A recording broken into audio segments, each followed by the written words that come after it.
Does fish oil, otherwise known as omega-3, actually work? How do you know whether you should take it, which one to choose, and how to know whether it's actually doing anything?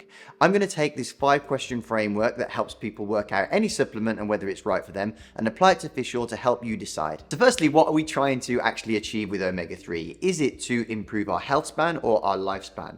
Well, actually, fish oil is one of them that does both. On the health span side, it reduces inflammation, which helps with recovery. And on the lifespan side, it's shown that it may be able to reduce the risk of heart disease and cognitive decline. Fish oil comes from the tissues of oily fish like salmon, mackerel, sardines. But how does it actually work? I'm going to talk through a little bit of the mechanisms now, but if you're not interested and you just want to know whether you should take it, you can skip straight to the part that says, is this for me? When we're talking about omega-3s, we're really referring to two types of fats. EPA and DHA, two healthy fats that the body can't make on its own.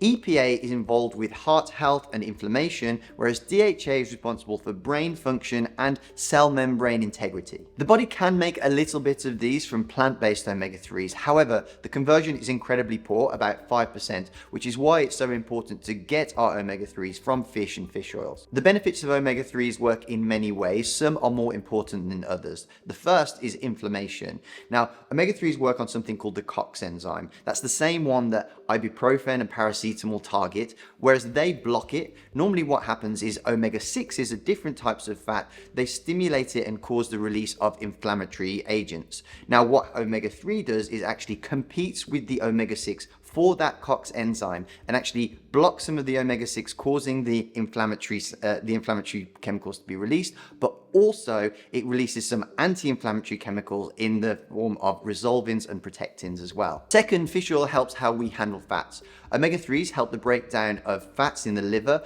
and also reduce the number of VLDLs, cholesterol particles that are really small and can contribute towards heart disease and stroke, reduces them. The overall effect is that triglycerides in the blood are brought down by about 20 to 30%. Omega-3s can also improve vascular health. They can make the platelets less sticky so they're less likely to clot. The dangerous plaques that can form in artery walls, they can make more stable, and they also increase nitric oxide, which makes the blood vessels relax, reducing blood pressure and improving blood flow. And the last significant one we'll mention in this video is, like I mentioned before, DHA and its effect on the brain.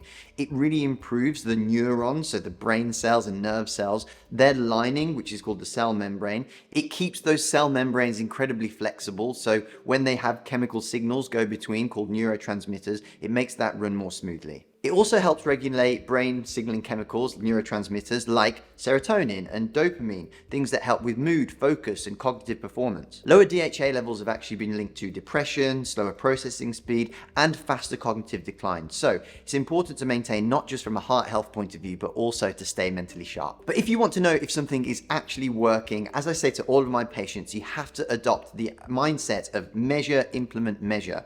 And there is a great biomarker that we can use to detect whether we've got enough omega-3 and whether the supplementation is actually doing what it says it should. There's something called the omega-3 index, which measures how much your blood cells have come into contact over the last 3 months with DHA and EPA as they've been circulating through the blood. Because the average blood lifespan is about 90 days, it means that it is a slow to change one and more of a long-term marker, but it's still a fantastic one nonetheless. But I always say we don't just have to rely on bloods, we can use subjective measures. How about how we're feeling, our energy, our mood, our mental sharpness, our recovery, our fitness, our skin, our energy generally. These are all fantastic things as long as we're looking at before, implementing, and then measuring again after. These are great markers that we can rely upon as well. Of course, it's really important to weigh up just how much of a benefit we can gain versus the potential risks that are out there. So let's look at some evidence.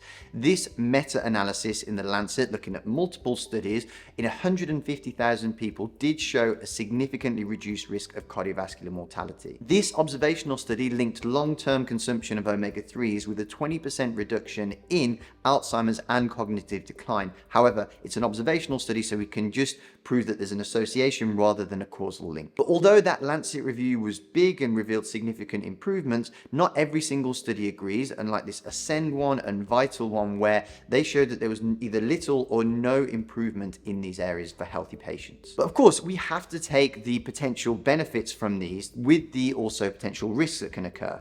If we look at that meta-analysis by the Lancet, it showed that there was a small but significant increase in atrial fibrillation, irregular heartbeats. It went from a normally, which is a 4% risk to those taking over a gram of omega-3s consistently, they increased their risk to 5%, so a 1% absolute increase in the risk. However, the same meta-analysis that looked at those people who took normal doses revealed no increase. Fish oil also thins the blood, so caution must be exercised for those on blood thinners, also known as anticoagulants. So for most people, it's a relatively low to moderate risk for a potentially high reward, especially if you eat little fish or have a low omega-3 index already. So how should we take it? Remember, the goal is to correct for deficiency, not to mega dose. So for most people, 2 servings of fish in a week is probably going to get them where they need to be, but we should think about supplementing if that is not realistic for the individual. So when we're choosing a supplement, we should look out for 3 things. First is choosing the most bioavailable form, which is either the phospholipid or the triglyceride form,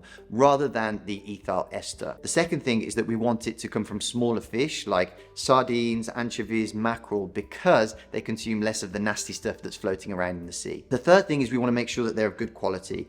And usually the best way is to find supplement brands that submit themselves to third-party testing, so they're externally tested. Places like Thorne or Nordic Naturals do that and they have great omega-3 supplements. Now for plant sources, things like walnuts and flax seeds do convert alpha-linoleic acid into EPA and DHA. However, as I said before, the conversion is so poor, it's only about 5%, that they aren't a substitute. But there are some algae-based supplements on the market that do help supplement for omega-3 for the vegans, for example. So overall, fish oil does help close that omega-3 gap and may help reduce the risk of heart disease and cognitive decline. But it's not a magic pill, and it depends on the health of the patient and where they're starting with their baseline. But this is what I say to all my patients in clinic: test before you guess.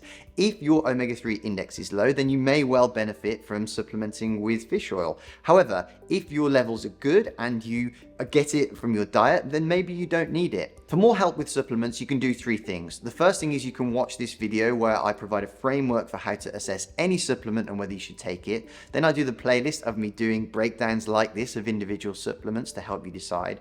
But finally, on the website of the Health Mapping Clinic, we have an entire database where I go through every single supplement, and you can look at all of them in one go to decide whether they're for you. Of course, if you have any that you'd like me to add that aren't on there, please comment below to request that I do a video or add them to that database. Otherwise, just remember, when you are choosing a supplement, it's not about hype, it's about logic, evidence, and assessing the risks.